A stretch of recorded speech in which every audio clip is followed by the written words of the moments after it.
आज का विषय है सरहपा। सरहपा का जीवन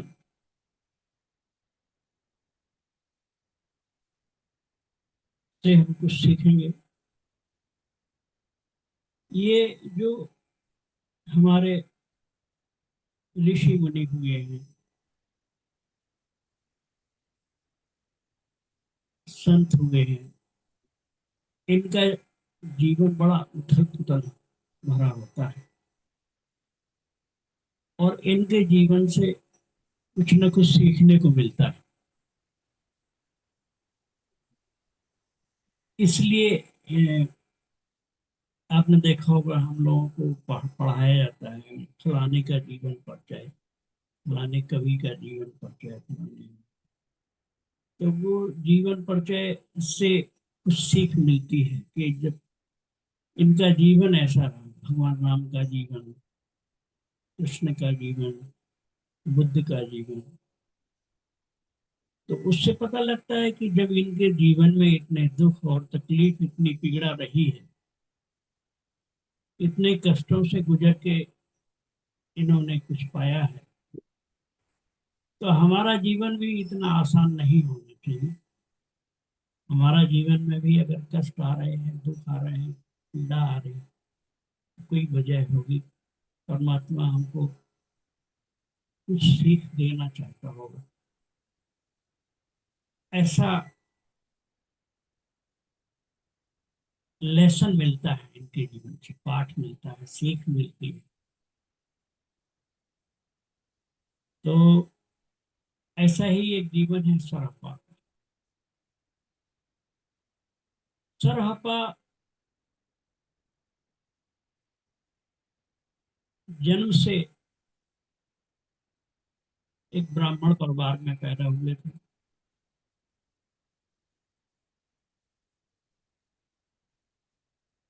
तो उनकी शिक्षा दीक्षा जो भी थी, वो ब्राह्मण के परिवार में जैसी होनी चाहिए वैसी थी। काफी ज्ञानी थे, वेदों के ज्ञाता थे। उनकी शिक्षा दीक्षा नालंदा विश्वविद्यालय में हुई थी।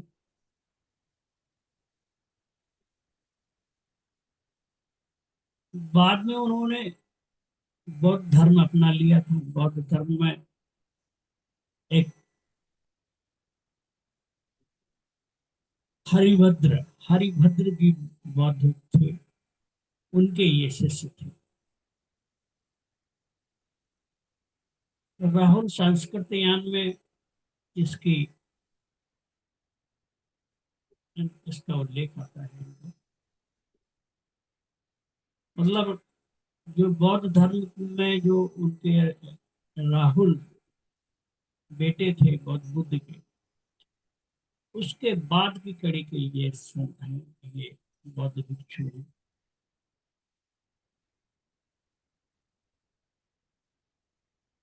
तो ज्ञान बहुत था। ब्राह्मण कुल में पैदा हुए थे। एक तरीके का ब्राह्मण के अंदर जो पंडित होते हैं, जिनके घर में, पंडित के घर में जो पैदा होते हैं, उनके अंदर एक तरीके का अहंकार होता है। और ज्ञान तो होता है उनको, लेकिन वो सब किताबी और बौद्धिक ज्ञान होता है। उस बौद्धिक ज्ञान से ये भी, इनका भी जीवन ऐसे ही था, लदे हुए थे। तो जब बौद्ध भिक्षु हो गए ये, तो महायान, वज्रयान और सहजयान में दीक्षित हुए। तो उसका काफी कुछ अध्ययन किया, ध्यान किया, गहराई में गए।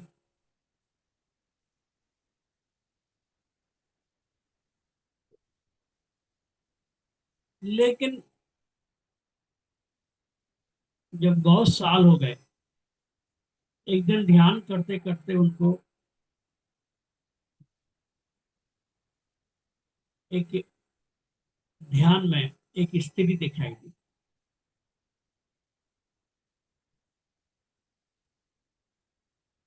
काले रंग की स्त्री उनको दिखाई दी ध्यान में। फिर एक दिन हुआ क्या कि वो बाजार से गुजर रहे थे, तो बाजार में उस स्त्री को देख लिया।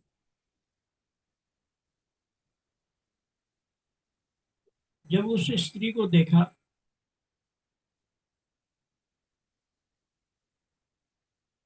तो वो तीर कमान बेचती थी। जंगल से बांस वगैरह खरीद तोड़ लाती थी, उससे तीर बनाती थी। तीर बना करके वो जिस तरीके से वो निशाना साध के देखती थी, वो जो देखने का ढंग था उसका, ये सरापा को छू गया। सरापा को लगा कि जो बुद्ध जिस चीज की बात कर रहे हैं, जिस ध्यान की बात कर रहे हैं, वो ये है। अभी तक हमको इस चीज का एहसास ही नहीं। ये जो स्त्री है इतनी बैलेंस है, और जब ये तीर अपना साधती है तो इसके अंदर जो बैलेंस आता है, जो अंदर केंद्र को ये छू लेती है, वो चीज शाहपा को समझ में आएगी कि बुद्ध इस बात की बात कर रहे हैं, और ये अभी तक उनको नहीं हुई।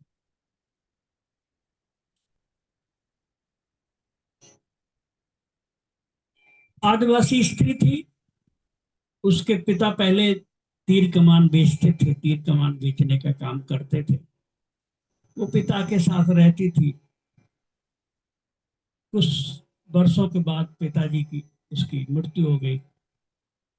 तो उस तीर कमान का जो धंधा था, उसका रोजी रोटी थी, उससे उसका पेट पलता था। तो तीर कमान बनाना और बेचने का काम इस स्त्री ने किया। लेकिन एक सहज आदिवासी स्त्री थी, सहज और सरल थी। दिमाग चलाती थी, ज्यादा चलाने की जरूरत भी नहीं थी। हृदय से जीने वाली स्त्रियां वैसे भी होती हैं, और ऊपर से जब वो कम पढ़ी लिखी है, आदिवासी है, तो और ज्यादा सहज सहज और सरल। तो उसका जो ध्यान था वो आसानी से सहज रूप से घट जाता है। तो ऐसी स्त्री से एक ध्यानी व्यक्ति का मोहित हो जाना, आकर्षण हो जाना स्वाभाविक होता है। तो सराहपा उसके आकर्षण में आ गया, उसके प्रेम में पड़ गया। उस स्त्री ने कहा, पंडित जा तू अपना पोथी पत्र समाज, तेरा काम यहाँ नहीं। लेकिन सराहपा नहीं माना, तो उसके प्रेम में उसके साथ रहने लगा। धीरे धीरे ये खबर उसके गांव में पहुंची। पंडित कुल में पैदा हुआ था, उसके गांव में पिता के पास पहुंची कि तेरा बेटा तो उस शूद्र महिला के साथ रह रहा है। ब्राह्मण कुल में जन्म लिया, ब्राह्मण कुल में जन्म होकर के शूद्र महिला के साथ रहता है। तो कुछ पंडित लोग आए, उस सरापा को समझाने की कोशिश करते हैं।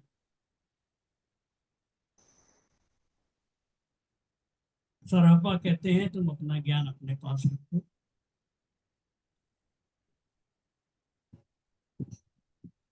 अब मुझे पता है कि ब्राह्मण होना क्या होता है।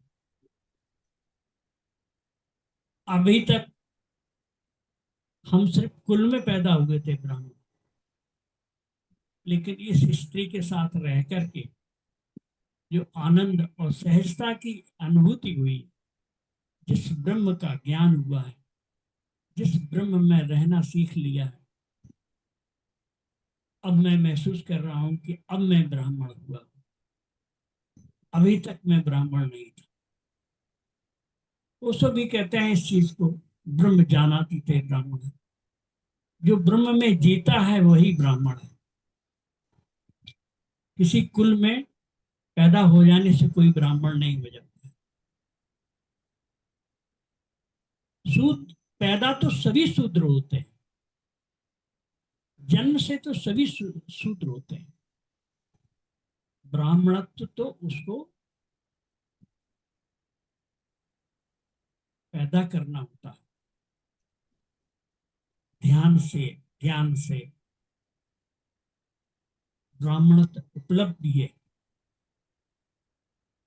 तब वो जो ब्रह्म में जीने लगता है, जो ब्रह्म में रहता है, वो ब्राह्मण। तो ऐसा रहता सरापा उसके साथ। और चूंकि वेदों का, हर चीज का ज्ञान तो था ही, तब उस ज्ञान में जो बढ़ोतरी हुई, वो जब अनुभव से गुजरे तो उस ज्ञान को सिद्ध किया उन्होंने। और अपनी कविताओं के माध्यम से, तो बहुत बड़े कवि थे। इसमें आईएएस पीसीएस की परीक्षाओं में उल्लेख आता है कि वो हिंदी के पहले कवि थे। ये पूछे जाते हैं प्रश्न। तो सरहपा हिंदी के पहले कवि थे। अपनी कविताओं से उन्होंने पूरे देश में बौद्ध ज्ञान का प्रचार प्रसार किया। फिर बुद्ध ने किसी परमात्मा की बात नहीं की, तो सरहपा ने भी किसी परमात्मा की बात नहीं की। लेकिन सरहपा चूंकि बौद्धिक ज्ञान से आगे बढ़ा है, तो उसने परमात्मा का नाम ना लेकर के शून्यवाद का सिद्धांत दिया कि परमात्मा को नहीं पाना है, लेकिन शून्य को पाना। शून्यवाद का सिद्धांत, शून्य हो जाना,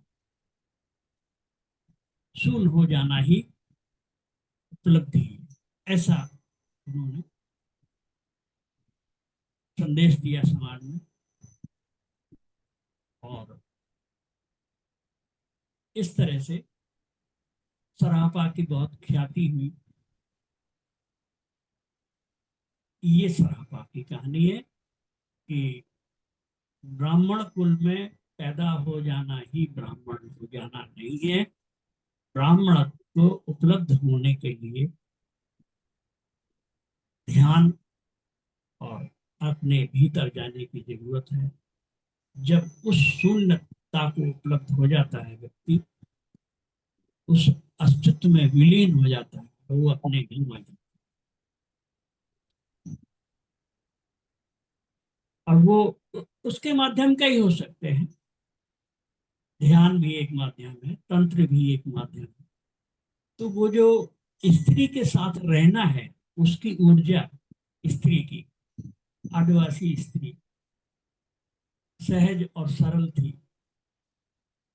उस ऊर्जा से जब इनकी ऊर्जा मेल खाती है, यान और इन, यांग और इन दो ऊर्जाएं होती हैं, प्लस पॉजिटिव और नेगेटिव एनर्जी। जब ये दोनों एनर्जी मिलती हैं, तो उस परम एनर्जी में विलीन हो जाते हैं, उस शून्यता का अनुभव होता है। ये तंत्र का माध्यम है। ये भी ज्ञान और ध्यान का एक माध्यम है। तो इस माध्यम से उन्होंने अपने को जाना, और सहज ध्यान, एक सहज तरीके से जीना, उसको उन्होंने बताया कि सहज क्या होता है। तो ये सरहपा की कहानी है। इससे हम सीखते हैं कि सहजता, सरलता ही ज्ञान है, और जाति में पैदा हो जाने से कोई ज्ञानी नहीं हुआ। किताबें शास्त्रों के ज्ञान पढ़ लेने से कोई ज्ञानी नहीं होता है। उस ज्ञान को उपलब्ध होने के लिए अपने भीतर अपने अंदर ही जाना, और उस शून्य को उपलब्ध होना। शून्य अस्तित्व है, आकाश है। एक आकाश हमारे भीतर है, एक हमारे बाहर। ये जब दोनों आकाश एक हो जाते, तब वो अंदर और बाहर दोनों एक हो जाते, तब वो अपने घर आ जाते। तो ये सरापा की कहानी है। आज एक दूसरी कहानी लेते हैं, अनाथ पिंडक। बौद्ध के समय पर एक अनाथ पिंडक नाम का जमींदार, पैसे वाला आदमी था, सेठ था। वो लोगों को ब्याज पर धन देता था, लोगों की मदद करता था, लोगों की। अनाथ पिंडक का मतलब ही होता है कि जो अनाथों की मदद करने वाला। तो अनाथ पिंडक अक्सर बुद्ध के पास जाता था, उनके प्रवचन सुनता था, उनके पास बैठता था। एक दिन उसको लगा कि ये मेरा बेटा जो है, ये भी अगर बुद्ध को सुनने लगे, बुद्ध को जानने लगे, ये कहीं जाता नहीं, घर में बैठा रहता है, संसार में फंसा रहता है, ये अगर जाने लगे तो अच्छा हो जाए। ऐसा हर व्यक्ति के अंदर आता है भाव। जिसको भी थोड़ा बहुत रस आता है, जिसको भी थोड़ा बहुत आनंद मिलता है, वो चाहता है कि हमारे माँ बाप। एक मिनट, कोई ज्वाइन हो रहा है।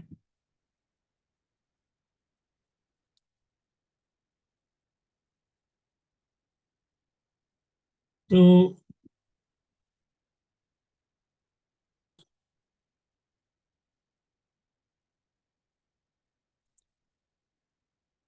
क्या हुआ? तो अनाथ पिंडक अपने बेटे से,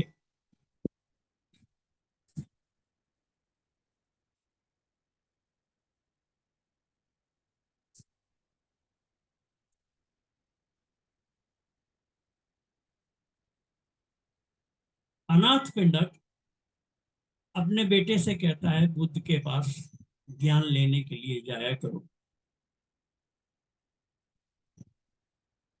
लेकिन वो जाता नहीं था, सुनता नहीं था, उसे कोई मतलब नहीं था बुद्ध के ध्यान और ज्ञान से। तो उसने,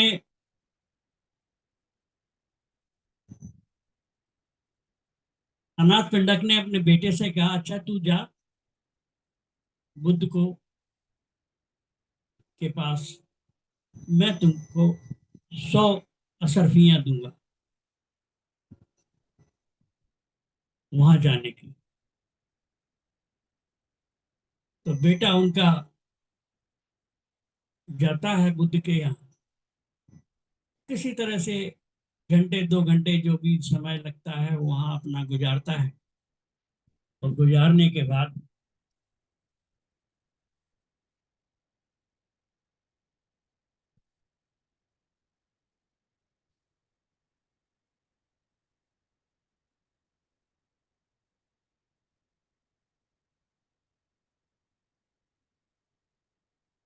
और अपना वापस आ जाता है। क्या हो रहा है ये?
पता नहीं क्या हो गया। तो वो जाता है और बुद्ध के पास घंटे 2 घंटे जो भी समय होता है अपना गुजारता है, आ जाता है। अनाथ पिंडक उसको 100 असरफियां दे देता है। और वो फिर दूसरे दिन उसका पिता कहता है अनाथ पिंडक अपने बेटे से कि तुमको जाना है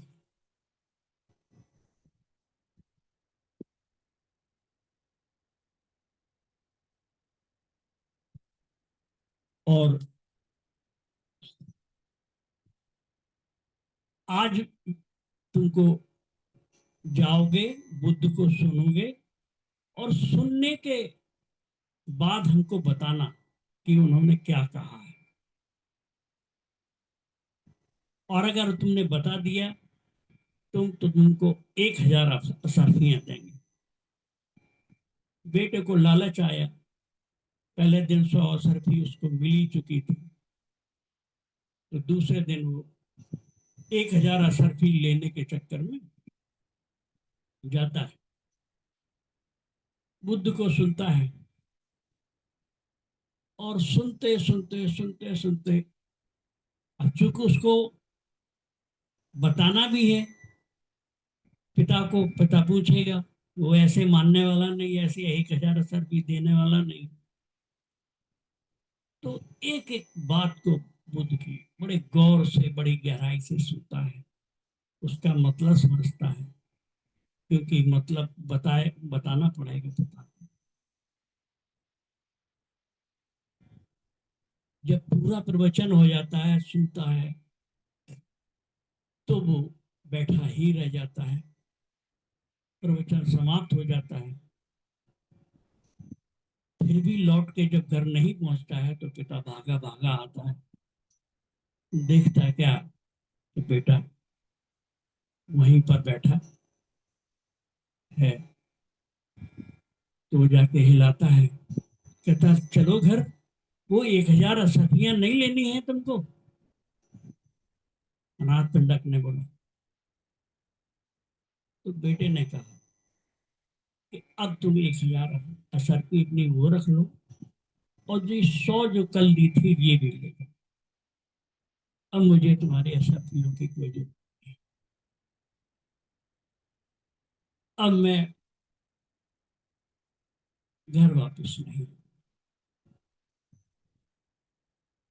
तो अनाथ पिंडक बड़ा अपूर्व रह जाता है कि ये हुआ क्या इसको। बुद्ध से पूछता है कि इसको क्या हुआ है। तो बुद्ध बताते हैं कि अनाथ पिंडक, तुम्हारा बेटा श्रोतापन को उत्पन्न हो गया, श्रोतापन की स्थिति में चला गया। वो इतनी गहराई से, इतनी एकाग्रता से उसने हमको सुना है कि वो श्रोतापन की स्थिति उपलब्ध है। तो अगर बुद्ध पुरुषों को आप गहराई से, अपनी पूरी चेतना से, पूरी एकाग्रता से अगर आप सुनते हैं तो भी आप ज्ञान को उपलब्ध हो जाते हैं, के माध्यम से बताने की कोशिश की। तो ये 2 कहानियां आज मैंने सुनाई हैं। इन दोनों का एक मतलब है, एक सरापा की कहानी और अनाथ पिंडक की कहानी। अनाथ पिंडक अपने बेटे को पैसे के लालच में भेजता है बुद्ध के पास, लेकिन वो बुद्ध को जब सुनता है तो श्रोतापन और ज्ञान को उपलब्ध हो जाता है। इसके साथ ही आज की ये मीटिंग समाप्त करते हैं। तब तक अगले हफ्ते फिर आपसे नई किसी बात पर चर्चा होगी, सत्संग होगा। तब तक के लिए विदा लेते हैं। हरिओम तत्सत।